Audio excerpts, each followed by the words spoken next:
Doctor ortho Ayurvedic oil and capsule. अब दर्द भी घुटने टेकेगा। लखनऊ में नौसेना शौर्य वाटिका का रक्षा मंत्री राजनाथ सिंह सीएम योगी ने किया लोकार्पण। सीएम योगी ने कहा कि 2017 से पहले उत्तर प्रदेश में रोज कर्फ्यू लगता था। कहा सामने वाला हिंसक तो उसी भाषा में जवाब देना चाहिए।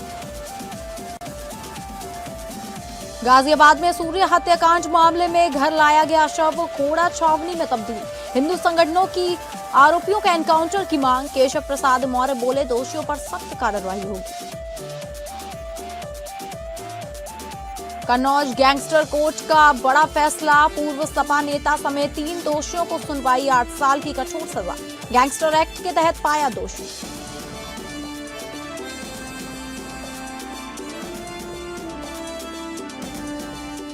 नमस्कार, आप सभी का स्वागत है उत्तर प्रदेश बुलेटिन में और मैं हूं आपके साथ अंकिता सिंह। शुरुआत करेंगे बुलेटिन की, जहां लखनऊ में नौसेना शौर्य वाटिका का आज भव्य लोकार्पण हुआ। रक्षा मंत्री राजनाथ सिंह और सीएम योगी इस परियोजना का उद्घाटन किया।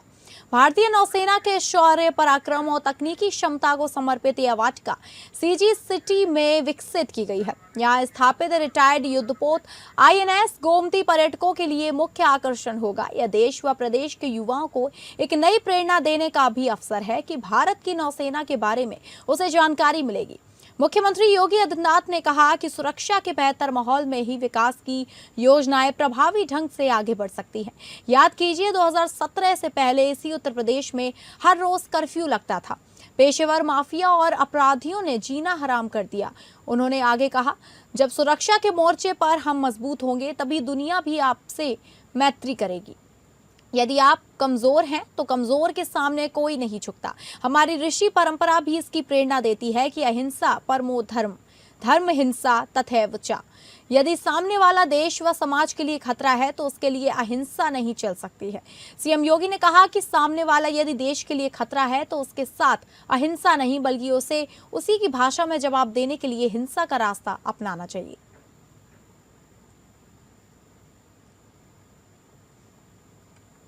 याद करिए 2017 के पहले यही उत्तर प्रदेश था, रोज कर्फ्यू लगता था। पेशेवर माफिया और अपराधी प्रदेश की व्यवस्था में जीना हराम कर दिए थे। उस असुरक्षित वातावरण में निवेश की संभावना, विकास की संभावनाएं अपने आप ही क्षीण हो जाती हैं। लेकिन जब हमारा सैनिक सुरक्षा के प्रति पूरी प्रतिबद्धता के साथ लग करके अपने कर्तव्यों का निर्वहन करता है तो नागरिकों का भी कर्तव्य बनता है कि वह अपने उन सैनिकों के प्रति सम्मान का भाव रखें। और याद करना, उसी भाव को अंगीकार करते हुए हम लोगों ने लखनऊ में इस नौसेना की इस वाटिका को, इस म्यूजियम को यहां पर आग्रह किया था। और मैं धन्यवाद दूंगा कि आदरणीय रक्षा मंत्री जी की प्रेरणा से नौसेना के अध्यक्ष एडमिरल दिनेश त्रिपाठी जी ने और उनकी पूरी टीम ने हमारी टीम के साथ मिलकर के एक समय सीमा के अंदर इसे पूरा किया। देश में गाजियाबाद की खोरा कॉलोनी में बकरीद के दिन सूर्य चौहान नामक एक युवक की हत्या पर बवाल मचा है। बताया जा रहा है कि सूर्य की हत्या उसके ही मुस्लिम दोस्तों ने की है। पुलिस ने इस मामले में 3 लोगों को गिरफ्तार किया है। मुख्य आरोपी अभी भी फरार है। गाजियाबाद के खोड़ा इलाके में हुए सूर्य हत्याकांड पर उत्तर प्रदेश के उप मुख्यमंत्री केशव प्रसाद मौर्य ने स्पष्ट बयान दिया है कि उनकी सरकार इस मामले में कठोर से कठोर कार्रवाई करेगी। उप मुख्यमंत्री ने घटना पर संज्ञान लेते हुए आश्वासन दिया कि अपराधियों को किसी भी हाल में बख्शा नहीं जाएगा।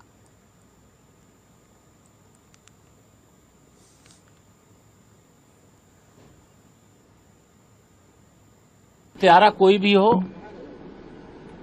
वो बख्शा नहीं जाएगा, उसको खोज निकाला जाएगा और हत्या करने वाले को फांसी पर चढ़ाने के लिए जो कार्रवाई होती है कानूनी, वो कानूनी कार्रवाई की जाएगी।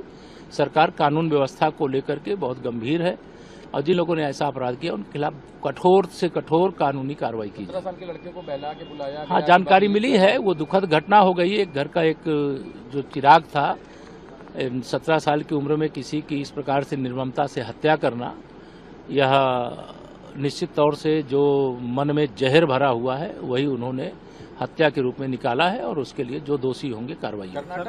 उत्तर प्रदेश कांग्रेस ने भारतीय जनता पार्टी के मंत्रियों और विधायकों की अकूत संपत्ति की जांच की मांग को लेकर राज्य के सभी 18 मंडलों में एक साथ प्रेस कॉन्फ्रेंसिंग की। इस अभियान का मुख्य उद्देश्य भाजपा नेताओं द्वारा कथित तौर पर पद का दुरुपयोग कर अर्जित की गई संपत्ति को उजागर करना था। कांग्रेस ने मांग की कि भाजपा नेताओं और जनप्रतिनिधियों की आय के स्रोतों और संपत्ति की निष्पक्ष जाँच कराई जाए। इन 18 मंडल मुख्यालयों में पार्टी के वरिष्ठ और दिग्गज नेताओं ने प्रेस कॉन्फ्रेंसिंग को संबोधित किया। इस दौरान कांग्रेस के नेताओं के कई मुद्दों पर बीजेपी पर हमला बोलते हुए कहा कि बीजेपी ने प्रदेश के नौजवानों से, किसानों से, आम लोगों से कई वादे किए थे, लेकिन कोई भी वादा पूरा नहीं किया गया। को लेकर सरकार सिर्फ और सिर्फ कुछ चुनिंदा उद्योगपतियों के लिए काम कर रही है। उनके इशारे पर वो विकास हो रहा है कि जिसमें आम जनता का कोई लाभ नहीं है। सिर्फ और सिर्फ अगर फायदा हो रहा तो उनके उद्योगपति मित्रों को हो रहा है। इसके पीछे कारण सबसे बड़ा यही है कि भाजपा सरकार में संगठित अपराध हो रहा है। भाजपा के मंत्री, भाजपा के विधायक, उनके कुछ नेता, कार्यकर्ताओं को छोड़कर कुछ नेता मिलकर उस भ्रष्टाचार में शामिल हैं और जमकर लूट कर रहे हैं, अपनी तिजोरियां भर रहे हैं। ऐसे में उत्तर प्रदेश की जनता, जिससे बड़े बड़े वादे 2017 में किए गए थे, 22 में भी किए गए और 22 में दोबारा भरोसा किया, उसके बावजूद आज उत्तर प्रदेश में लोगों की जो आर्थिक घरेलू हालत है वो खस्ता है, लोगों की आय की बुरी हालत है, महंगाई बढ़ती जा रही है। बहराइच जिले की पयागपुल तहसील के सिंहपुर गांव में शुक्रवार को प्रशासन ने बड़ी कार्रवाई करते हुए खलिहान की जमीन पर बने मदरसे और कई दुकानों पर बुलडोजर चला दिया। लखनऊ हाईकोर्ट के निर्देश पर तहसीलदार अंबिका चौधरी, राजस्व टीम और हुजूरपुर थाना पुलिस भारी पुलिस फोर्स के साथ मौके पर पहुंची। प्रशासन ने अवैध कब्जे को हटाते हुए निर्माण को ध्वस्त कर दिया। कार्रवाई के दौरान पूरे इलाके में पुलिस बल तैनात रहा और मौके पर लोगों की भारी भीड़ जुटी रही। प्रशासन का कहना है कि सरकारी जमीन पर अवैध कब्जा किसी भी हाल में बर्दाश्त नहीं किया जाएगा।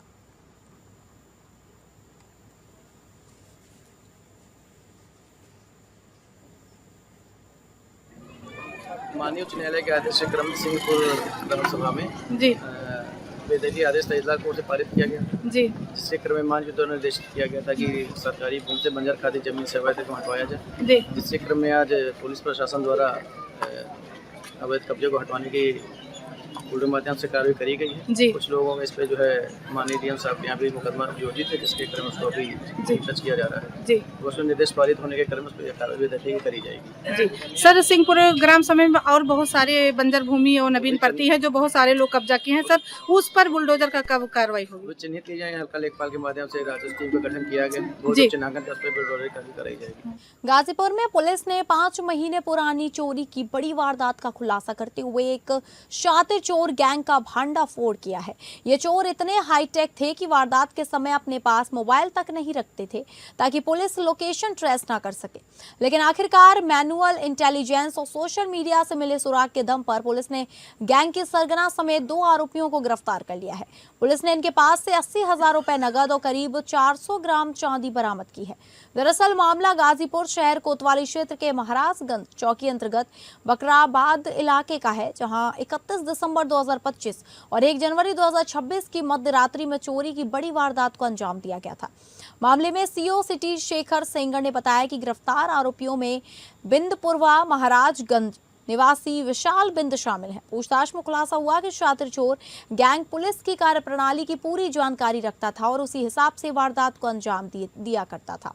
पुलिस ने आरोपियों की निशानदेही पर 80,000 रुपए नकद और करीब 400 ग्राम चांदी बरामद की है, जिसकी कीमत करीब 1,10,000 रुपए से ज्यादा आंकी गई है। फिलहाल पुलिस ने गैंग के 2 शातिर सदस्यों को गिरफ्तार कर लिया है, जबकि बाकी फरार आरोपियों की तलाश लगातार दबिश दी जा रही है। पुलिस का दावा है कि आने वाले दिनों में चोरी की घटना में शामिल अन्य शातिर चोर और चोरी के सामान की भी बरामदगी की जाएगी।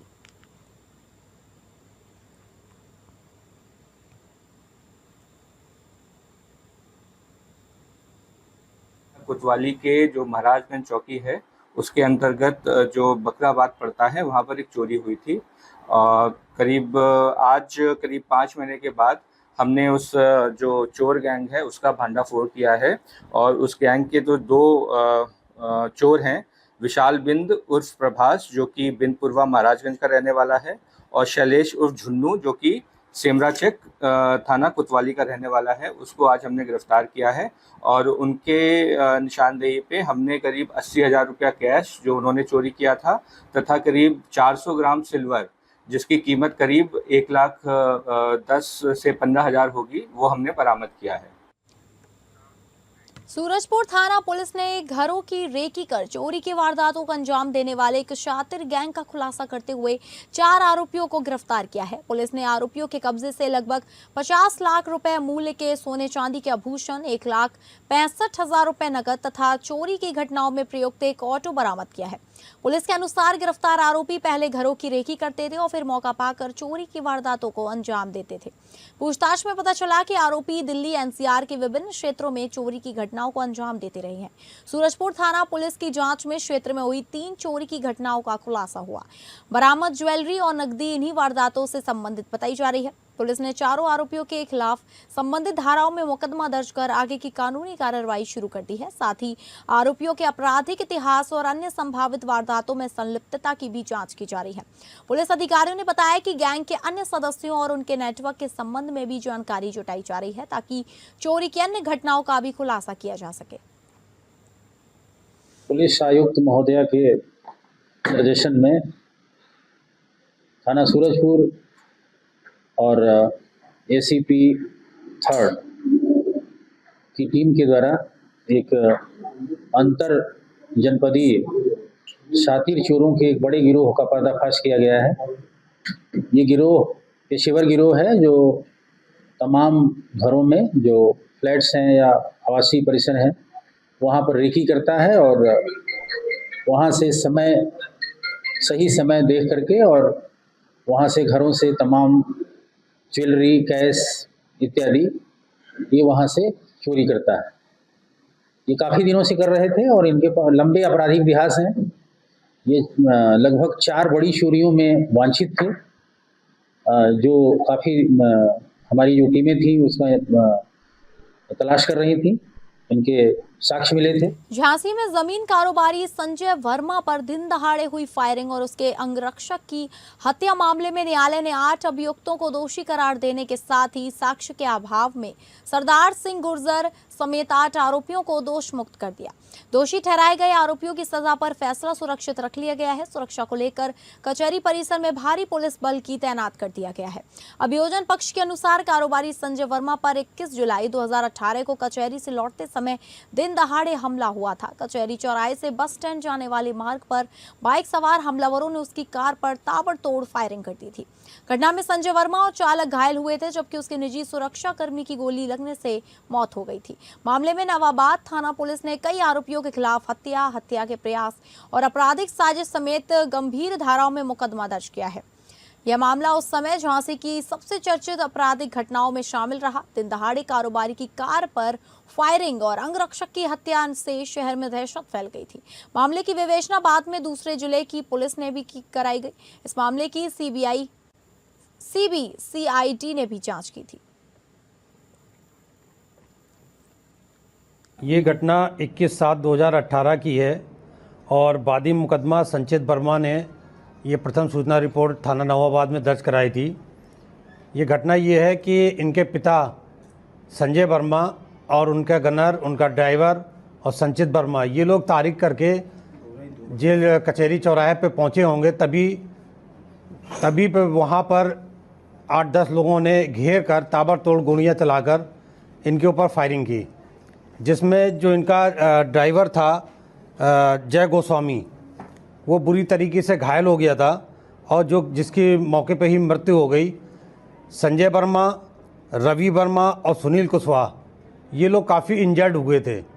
ये उस समय का बड़ा सनसनीखेज मामला था और ठीक दिन के दोपहर की घटना थी, क्योंकि ये दोपहर की घटना होने के बावजूद यातायात पूरी तरीके से बाधित हो गया और पूरे शहर में अफरा तफरी का पूरे क्षेत्र में माहौल पैदा हो गया। खबरों में आगे बढ़ेंगे और अगली खबर का रुख करेंगे, जहां कन्नौज में पूर्व सपा नेता नवाब सिंह यादव का नवाब सिंह यादव और उनके सहयोगियों पर कानून का शिकंजा कस गया है। गैंगस्टर एक्ट के एक सनसनीखेज मामले में कोर्ट ने नवाब सिंह यादव समेत 3 दोषियों को बड़ी सजा सुनाई है। कन्नौज की गैंगस्टर कोर्ट ने एक ऐतिहासिक फैसला सुनाते हुए कानून का कड़ा संदेश दिया है। कोर्ट ने पूर्व सपा नेता नवाब सिंह यादव और उनके भाई वीरपाल उर्फ नीलू यादव को गैंगस्टर एक्ट के तहत दोषी करार दिया है। दोनों भाइयों को 8-8 साल की कठोर कारावास और 10-10 लाख रुपए की भारी जुर्माने की सजा सुनाई गई है। इसी मामले में सह आरोपी पूजा तोमर को कोर्ट ने 6 साल की कठोर सजा और 5 लाख रुपए का जुर्माना लगाया है। बता दें, नवाब सिंह यादव को करीब 22 महीने पहले एक नाबालिग से कथित रेप के मामले में गिरफ्तार किया गया था।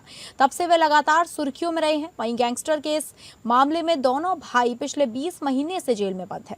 इस मामले को पुलिस निदेशक के विशेष निर्देशों के बाद चिन्हित सनसनीखेज प्रकरण के रूप में लिया गया। पुलिस की स्पेशल टीम और मॉनिटरिंग सेल से प्रभावी पैरवी है, जिसका नतीजा कोर्ट के इस कठोर फैसले के रूप में सामने आया। योगी सरकार की जीरो टॉलरेंस नीति के तहत अपराधियों पर यह एक और बड़ा प्रहार माना जा रहा है। इस फैसले ने साफ कर दिया कि कानून के शिकंजे से कोई नहीं बच सकता। कन्नौज की जनता के बीच इस खबर ने अपराधियों के लिए एक कड़ा संदेश दिया है। ये नवाब सिंह यादव पुत्र चेतराम, वीरपाल उर्फ नीलू पुत्र चेतराम, ये अड़ंगापुर के निवासी हैं। इनका एक मुकदमा इनके खिलाफ कायम हुआ था कन्नौज जनपद में। एक पीड़िता नाबालिग अवयस्क बालिका थी जिसके साथ इन्होंने घटना कारित की थी। उस मुकदमे के अलावा और भी जो अन्य मामले इन्होंने अपने गैंग के साथ मिलकर के आपराधिक कृत्य करते हुए जो संपत्तियां अर्जित की थी अवैध, काफ़ी इन्होंने ज़मीनों पे कब्जे किए, तमाम लोगों के जाकर के घरों पे और ज़मीनों पे कब्जे कराए। उन सब चीज़ों को मिलकर के जब इनके खिलाफ मुकदमे ज़्यादा हो गए तब इनके खिलाफ गैंगस्टर की कार्रवाई, इनका समाज में जब भय और आतंक इतना बढ़ गया तो पुलिस को इनके खिलाफ गैंगस्टर की कार्रवाई करनी पड़ी। कन्नौज से एक समय बड़ी जो खबर है वो गैंगस्टर कोर्ट ने पूर्व ब्लॉक प्रमुख सहित व उसके भाई पर कोर्ट ने बड़ा फैसला सुनाया है। सपा नेता नवाब सिंह यादव उनके भाई नीलू यादव को गैंगस्टर मामले में 8-8 वर्ष की सजा सुनाई गई है और 10-10 लाख रुपए का अर्थदंड जुर्माना भी लगाया है। इस मामले में सह आरोपी बनाई गई पूजा तोमर को कोर्ट ने 6 साल की सजा और 5 लाख रुपए का अर्थदंड जुर्माना लगाया है। आपको बता दें कि नवाब सिंह यादव को 22 महीने पहले एक नाबालिग से कथित रेप के आरोप में गिरफ्तार किया गया था। उसके बाद पुलिस ने गैंगस्टर में मुकदमा पंजीकृत किया और दोनों भाई पिछले 20 महीनों से जेल में बंद हैं, जहां नवाब सिंह यादव बादा जेल में बंद है और नीलू यादव कौशाम्बी जेल में बंद है। यूपी के कौशाम्बी जिले में एक महिला का शव मिलने से सनसनी फैल गई है। महिला रात में अपने पति को खाना देने खेत में गई थी, लेकिन वापस नहीं लौटी। काफी तलाश के बाद उसका शव गांव के बाहर एक बगीचे में मिला। परिजनों ने हत्या की आशंका जताई है। पुलिस मामले की जांच में जुटी है। घटना सराय अकिल थाना क्षेत्र के इमली गांव की है। बताया जा रहा है कि मनीता देवी अपने पति को खेत में खाना देने के लिए घर से निकली थी। काफी देर रात तक वापस न लौटने पर परिजनों ने उसकी तलाश शुरू कर दी। खोजबीन के दौरान गांव के बाहर एक बगीचे में महिला का शव पड़ा मिला, जिससे परिवार में कोहराम मच गया। सूचना मिलते ही पुलिस मौके पर पहुंची और जांच पड़ताल शुरू कर दी। मृतका की पहचान मनीता देवी निवासी इमली गाँव के रूप में हुई है। परिजनों ने महिला की हत्या किए जाने का आरोप लगाया है। पुलिस ने शव को कब्जे में लेकर पोस्टमार्टम के लिए पेश दिया है। मेरी माता लेकर आ रही थी खाना कल रात को 8 बजे गोड़ा पे, तो किसी ने अज्ञात लोग हत्या कर डाली। वहाँ पे कहाँ बिकी है? दाढ़ी पे 24 हाँ बसवाड़ी। दाढ़ी पे खाना लेकर आ रही थी हमारे पापा को। दशरथ लाल हैं। मिर्जापुर जिले में पुलिस की बड़ी कार्रवाई सामने आई है। चेकिंग के दौरान पुलिस ने 2 फॉर्च्यूनर गाड़ियों से करोड़ रुपए से भरा बरामद किया है बैग। नोटों को आयकर विभाग को सौंप दिए गए हैं। बताया जा रहा है कि कार में नंबर प्लेट थी, जबकि दूसरा कार बिना नंबर प्लेट की थी। 2 व्यापारी कार से कहीं जा रहे थे, तभी पुलिस ने उन्हें रोका। इस दौरान कारों की तलाशी लेने पर वहीं जानकारी के अनुसार मिर्जापुर जिले के चील थाना पुलिस शुक्रवार को रूटीन चेकिंग अभियान चला रहा था। इस दौरान पुलिस ने 2 फॉर्च्यूनर को एक साथ आते हुए देखा। कार रुकवाकर जब पुलिस ने उनकी तलाशी ली तो अंदर से पुलिस को 3 बैग नोटों से भरे हुए मिले। पुलिस तुरंत बैगों को कब्जे में लेकर कार सवार लोगों के साथ थाने ले गई। नोटों से बैग मिलने की जानकारी नगर मजिस्ट्रेट और आयकर विभाग को दी गई। करीब 3 घंटे की मेहनत के बाद जब्त नोटों की गिनती पूरी की गई, जो कि करीब 1.5 करोड़ से 2 करोड़ रुपए बताए जा रहे हैं। देखिए, पुलिस को मिली सूचना के अनुसार पुलिस के रूटीन चेकिंग में 2 फॉर्च्यूनर गाड़ियों से पैसे की बरामदगी की हुई। पैसे आयकर अधिकारियों की उपस्थिति में गिनवाकर सुरक्षित रखा दिया गया। नियमानुसार जो भी कार्रवाई है वो की जा रही है। कितना पैसा था? ये भी बताया जाना नियमानुसार सही नहीं है कि अमाउंट बताया जाए, बस जान लीजिए कि पैसे की बरामदगी हुई है। कितने करोड़ों की बात हो रही है और ये भी कहा जा रहा है कि व्यापारियों का पैसा है। अब जो लोग थे, एक अभिनीत बंसल है, एक भारत सिंह है, उनके द्वारा बताया गया कि वो ट्रांसपोर्ट का बिजनेस करते हैं, उसी बिजनेस से संबंधित पैसा है। तो अभी फिलहाल पैसे जब्त कर लिए गए हैं और जो भी नियमानुसार कार्रवाई होगी साक्ष्य देंगे। संभल जनपद के बहजोई मुख्यालय स्थित डाकघर में करोड़ों रुपए के संदिग्ध लेन-देन का मामला सामने आने के बाद हड़कंप मच गया है। वित्त मंत्रालय के निर्देश पर डाक विभाग के कर्मचारी के खिलाफ एफआईआर दर्ज कराई गई है। आरोप है कि विभिन्न पोस्ट ऑफिसों में तैनात रहे कर्मचारी दीपक ने MIS खातों से करोड़ों रुपए का गबन किया और खाता धारकों की जमा पूंजी में अनियमितताएं की।